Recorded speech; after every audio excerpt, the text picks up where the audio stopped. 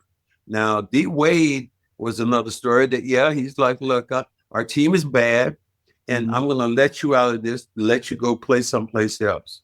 That I'm not going to say, and I respect Pat Riley, but Pat Riley ain't doing nobody no favors unless the favor is back on the other side. So by letting D Wade go, you probably save money. He's making business decisions always. But with this whole thing with Jimmy Butler, to me, it's a no-win situation for Jimmy, because one, the general media and the general public is going to look at you crazy. Right? How are you not happy in Miami playing when you were happy before? And you make $49 million this year, and you have a guaranteed contract of $50 million next year, and you want an extension. Jimmy, you're older now. Your game and everything else is starting to go like everybody else is starting to go downhill. So we're not going to give you that extension that you want. Pat Riley said, this guy played 52 games last year. Why am I going to give him a max deal? I say, I need a guy playing 75 games for me to even think about it. So you also got to be sure that if Jimmy Butler's the best player on your team, that you can win a championship with that. And that hasn't really proven to be true so far. Right. So it's like, are you getting superstar money, Jimmy, still? Like, is that fair to ask? I don't know. 50 million is superstar money. Yeah. Right. So you getting paid, but you want an extension. But Jimmy, that's not going to happen. You're starting to be an older player right now. Eventually, you're going to have to take the sawdust. You ain't always going to get the laurels. You got to take the sawdust. And your role is going to be reduced as you get to be older. I watched mine from my second year where I played a ton of minutes. And then later on in my career where I was playing behind Akeem and other guys. So, yeah, those things, you're going to have to put your ego in check. And that's the biggest thing. I'll tell you what Jimmy Butler should do. Put him in check. What Jimmy Butler should do, I got some sage advice once. He should go to Pat Riley and he should say, "What's in your budget? What's in your budget? Yeah, how do we work together?" That would be true, but he's gonna say what Jimmy's asking for. He's already asked for the max, so he's already taking himself out of that scenario about how much money he's gonna get. And now the franchise has a black eye because of your relationship or lack of relationship with Pat Riley and the team.